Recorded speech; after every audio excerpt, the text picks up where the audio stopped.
On the 4th of January, 1934, a young man delivered a report to the United States Congress that 80 years on still shapes the lives of everyone in this room today, still shapes the lives of everyone on this planet.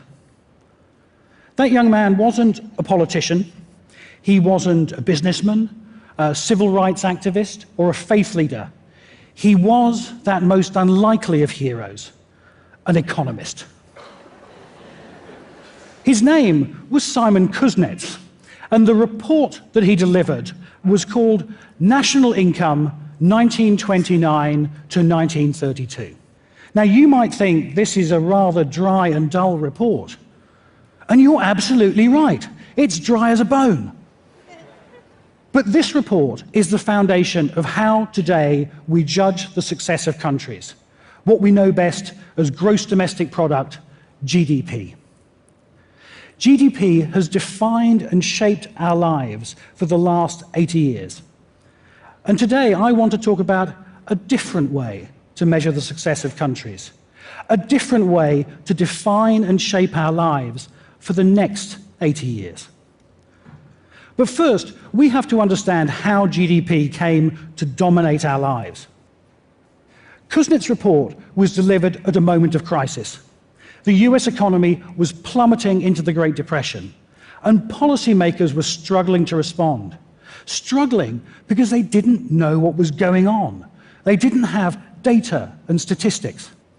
So what Kuznets' report gave them was reliable data on what the US economy was producing, updated year by year. And armed with this information, policymakers were eventually able to find a way out of the slump. And because Kuznets' invention was found to be so useful, it spread around the world, and now today every country produces GDP statistics. But in that first report, Kuznets himself delivered a warning. It's in the introductory chapter. On page 7, he says, "The welfare of a nation can therefore scarcely be inferred from a measurement of national income as defined above." It's not the greatest soundbite in the world, and it's dressed up in the cautious language of the economist. But his message was clear. GDP is a tool to help us measure economic performance. It's not a measure of our well-being, and it shouldn't be a guide to all decision-making. But we have ignored Kuznets' warning. We live in a world where GDP is the benchmark of success in a global economy. Our politicians boast when GDP goes up. Markets move, and trillions of dollars of capital move around the world based on which countries are going up and which countries are going down, all measured in GDP. Our societies have become engines to create more GDP. But we know that GDP is flawed. It ignores the environment. It counts bombs and prisons as progress. It can't count happiness or community. And it has nothing to say about fairness or justice. Is it any surprise that our world, marching to the drumbeat of GDP, is teetering on the brink of environmental disaster and filled with anger and conflict? We need a better way to measure our societies, a measure based on the real things that matter to real people. Do I have enough to eat? Can I read and write? Am I safe? Do I have rights? Do I live in a society where I'm not discriminated against? Is my future and the future of my children prevented from environmental destruction? These are questions that GDP does not and cannot answer. There have, of course, been efforts in the past to move beyond GDP. But I believe that we're living in a moment when we are ready for a measurement revolution. We're ready because we've seen in the financial crisis of 2008 how our fetish for economic growth led us so far astray. We've seen in the Arab Spring how countries like Tunisia were supposedly economic superstars, but they were societies being full of seething with discontentment. We're ready because today we have the technology to gather and analyze data in ways that would have been unimaginable to Kuznets. Today, I'd like to introduce you to the Social Progress Index. It's a measure of the well-being of society completely separate from GDP. It's a whole new way of looking at the world.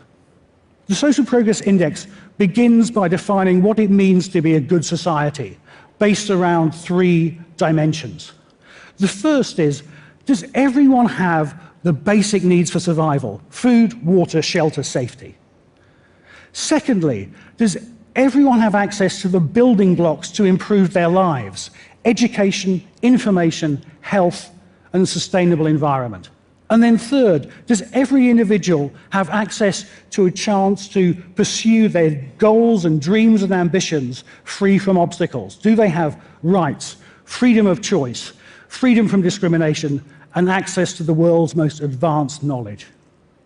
Together, these 12 components form the social progress framework.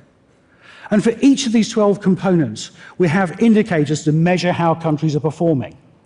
Not indicators of effort or intention, but real achievement. We don't measure how much a country spends on healthcare. We measure the length and quality of people's lives. We don't measure whether governments pass laws against discrimination. We measure whether people experience discrimination. But what you want to know is who's top, don't you? That's all right. I knew that.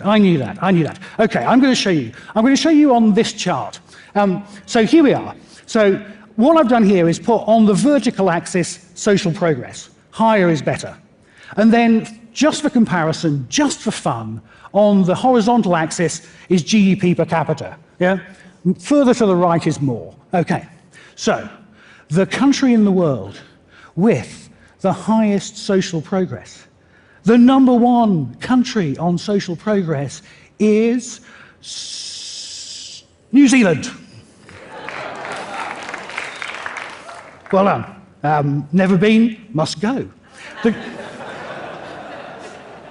The country with the least social progress, I'm sorry to say, is Chad.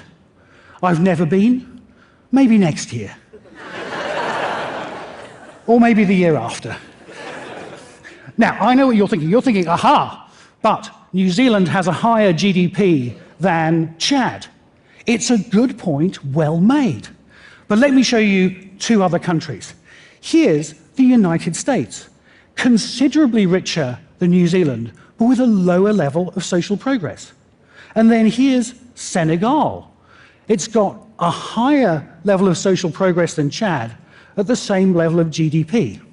So what's going on? Well, look, let me bring in the rest of the countries of the world, the 132 we've been able to measure, each one represented by a dot. There we go, lots of dots. Now, obviously, I can't do all of them, so a few highlights for you. The highest ranked G7 country is Canada. My country, the United Kingdom, is sort of middling, sort of dull, but who cares? At least we beat the French.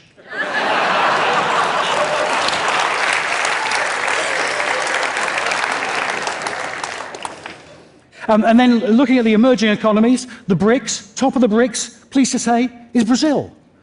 Hey, come on, cheer! Go Brazil! Beating South Africa, then Russia, then China, and then India. Tucked away on the right-hand side, you will see a dot of a country with a lot of GDP, but not a huge amount of social progress. That's Kuwait. And just above Brazil is a social progress superpower. That's Costa Rica. Got a level of social progress the same as some Western European countries with a much lower GDP. Now, my slide is getting a little cluttered, and I'd like to step back a bit. So let me take away these countries and then pop in the regression line. So this shows the average relationship between GDP and social progress. And the first thing to notice is that there's lots of noise around the trend line. And what this shows, what this empirically demonstrates, is that GDP is not destiny.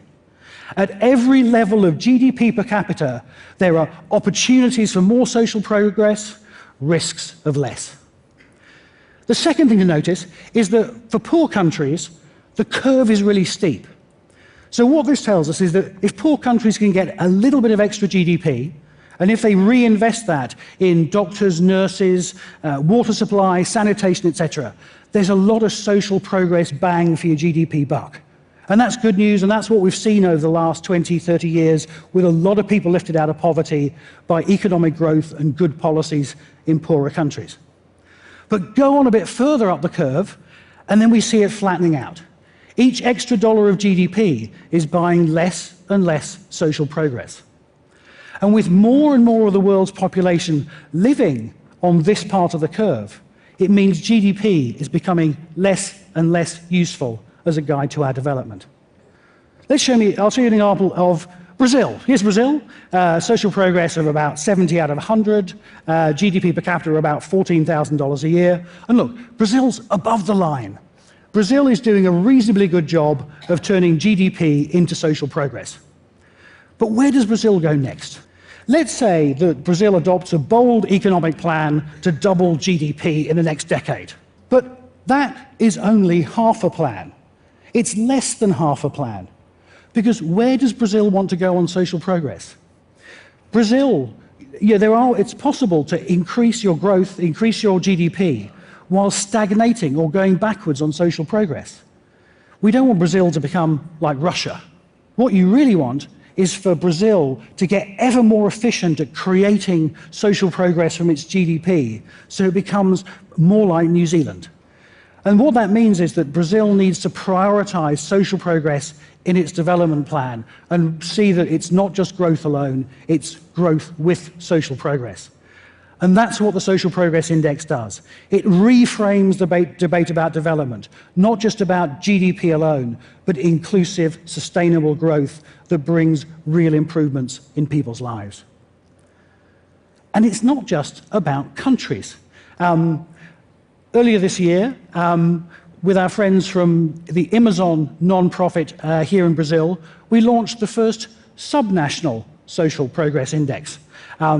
We did it for the Amazon region. It's an area the size of Europe, 24 million people, one of the most deprived parts of the country. And here are the results. And this is broken down into nearly 800 different municipalities. And with this detailed information about the real quality of life in this part of the country, Amazon and other partners from government, business, and civil society can work together to construct a development plan that will help really improve people's lives while protecting that precious global asset that is the Amazon rainforest. And this is just a beginning. You can create a social progress index for any state, region, city, or municipality. We all know and love TEDx. This is Social Progress X. This is a tool for anyone to come and use. Contrary to the way we sometimes talk about it, GDP was not handed down from God on tablets of stone. It's a measurement tool invented in the 20th century to address the challenges of the 20th century. In the 21st century, we face new challenges: aging, obesity, climate change, and so on. To face those challenges, we need new tools of measurement, new ways of valuing progress. Imagine if we could measure what non-profits, charities, volunteers, civil society organizations really contribute to our society. Imagine if businesses competed not just on the basis of their economic contribution, but on their contribution to social progress. Imagine if we could hold politicians to account for really improving people's lives.